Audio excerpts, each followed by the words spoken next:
Okay, I'm not gonna try to sit here and tell you that this movie doesn't have flaws. It has a ton of them, all of which are readily apparent and impossible to ignore. Megalopolis is far from the film it was supposed to be, far from the film Coppola likely imagined it would be for decades. Even still, I think there's a lot more here worthy of praise than there are things to point and laugh at.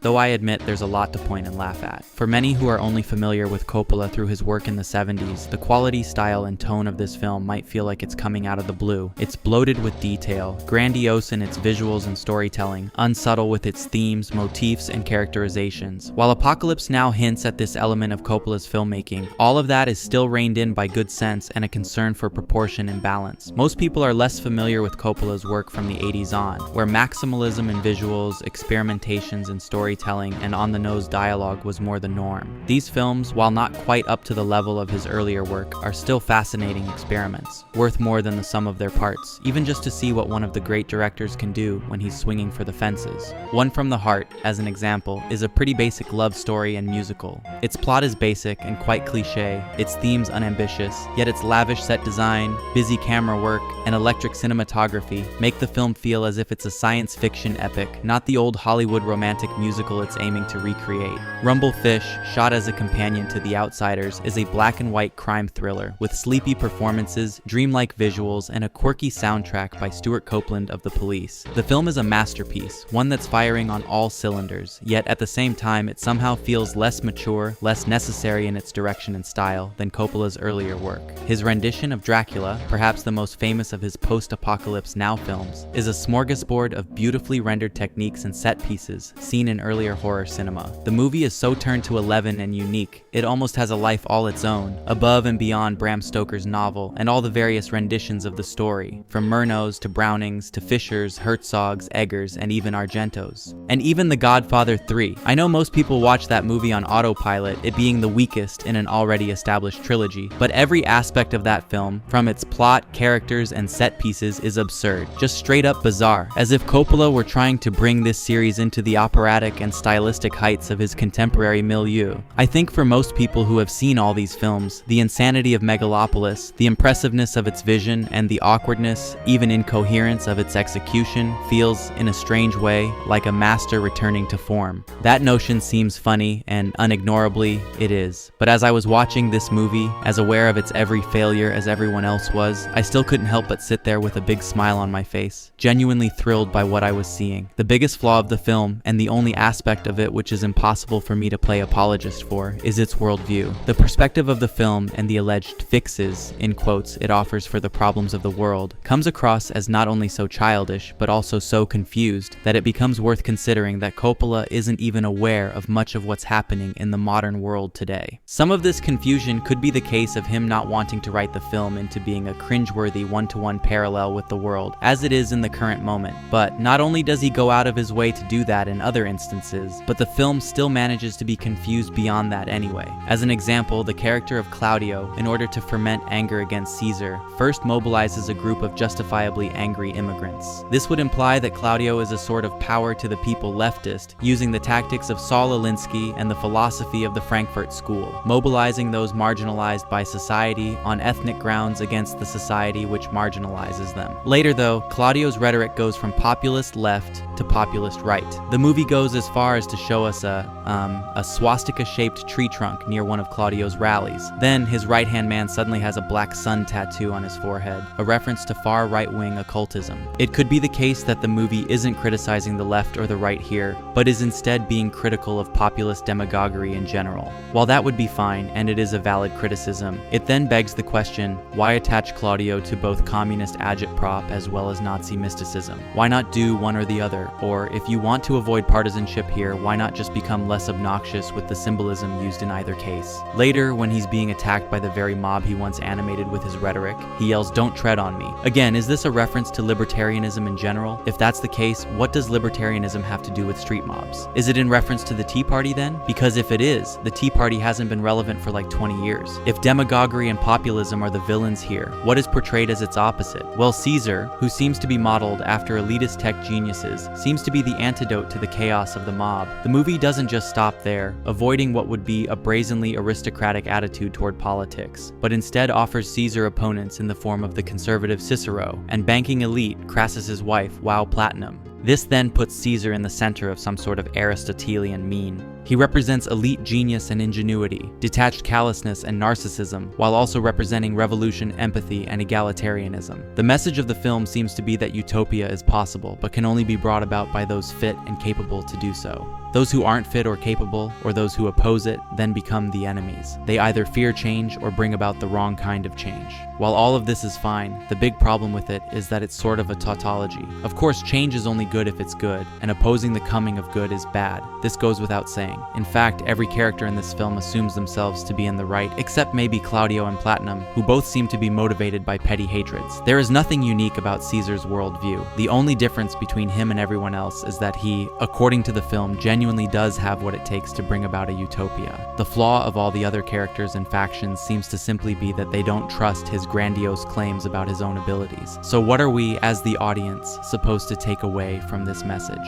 Are we just supposed to assume that every megalomaniacal genius knows what's best for us and let him do whatever he or she wants? How are we supposed to spot the difference between a Caesar and a Claudio if we don't have the expertise of either? And if we do have their expertise and can then recognize Caesar's greatness, why not just be Caesar ourselves? After all, we apparently have his expertise in this hypothetical. It's surprising that the film used "don't tread on me" in the negative earlier, when the worldview of the film seems to be the same as Ayn Rand's. Ayn Rand wasn't strictly a libertarian, but the ethos of let everyone do what they want because you never know when it'll lead to a revolutionary, world-changing discovery is both a very Ayn Rand and a classical liberal way of viewing the world. I have no problem with this being the message, but is this really what Coppola was hoping to express here? The movie makes it impossible to tell. Modern politics make this even more confusing given that Caesar here fits the mold of an Elon Musk or Peter Thiel perfectly. Both these two men have been in alliance with the same populist right, which Coppola criticizes through the character of Claudio. And their goals and concerns, at least their goals and concerns as publicly stated, seem to be in perfect lockstep with Caesar's, i.e., if you don't give us the power and lack of oversight to achieve our vision, you won't get the utopia that our vision allegedly leads to. Again, while I don't agree with this worldview, I would have no problem entertaining a film which did, but I really don't think Coppola meant for his movie to imply this. I think he's just genuinely out of touch as to what's happening in the current political situation and how his film would play against that as its backdrop.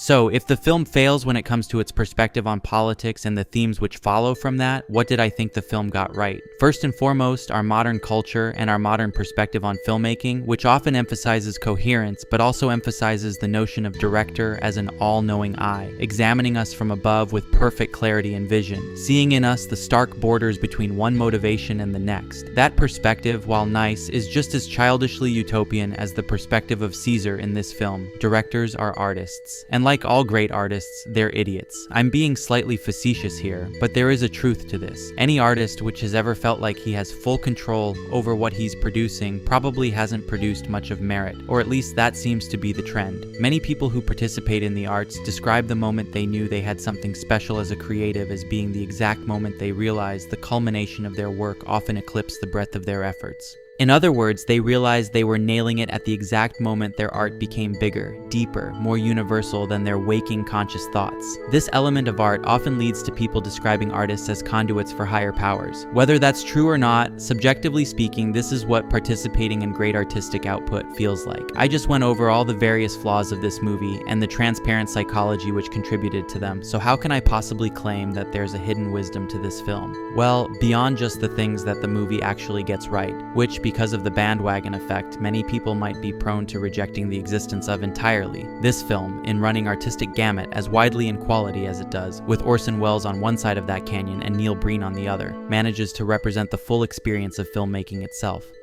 Many complain about the haphazard slapping together of elements here, with the story taking place in Rome and New York both, with the language being both English and Latin, and the dress and architecture being just as confused. To many people, this probably seems more like a lack of well-drawn art direction, or a shallow attempt at making its metaphors obvious. While I don't think I'll be successful of shaking anyone from that belief, I do think there was some thought put into this conceptual schizophrenia, and it could be understood pretty simply with reference to two of Coppola's earlier films. The first being The Conversation, and the second being Dracula. The Conversation was simply just Coppola's attempt at a European art house film, specifically the work of Michelangelo Antonioni. And while The Godfather Part 2 had more of a distinct identity, you also see traces of heavy European influence, especially with the film's slower and more relaxed, naturalistic pace than the first. Dracula takes Coppola's fanboyishness to the next level, as that film is nothing but a series of older techniques resurrected for modern cinema. Likewise, Megalopolis is a film which celebrates not only the full history of Hollywood, but also the history of filmmaking in general. Its slapdash setting and tone, while chaotic, allows for this exploration of all of these eras of film. Most obviously, the movie utilizes its Roman motif for the sake of resurrecting outdated sword and sandal films from the past. Much of the cheesiness of these scenes was obviously intentional, as they were meant to represent the cheesiness of those films when seen from modern eyes. In many ways, these elements are the most superficial to the movie. They give it its plot, of course, the story being parallel to the fall of the Roman Republic, with many of its characters being one-to-one simulacra of their namesake, sometimes twice over. But that's sort of the point. The idea is that history repeats itself. The fall of the Roman Republic mirrors itself in the fall of the American Republic, or the fall of any world order which has ever existed, no matter its structure. Given that theme, it's not surprised then that the film has modern elements. But what is surprising is that it contains these elements, along with elements of older America, going back almost to the turn of the 20th century, as well as with clear science fiction elements, both visually and in its plot. An example of this can be seen in scenes which are clear visual callbacks to silent film. The movie in general has similarities with silent-era epics, such as Metropolis, Intolerance, and Greed, and these similarities aren't lost on Coppola. They're actively underlined by the filmmaking and editing at some points. The set design especially, with both its grandiosity and its artificiality, its cluttered feast for the eyes. This only all feels strange because the last time we saw some of this stuff in a Hollywood production was literally 100 years ago.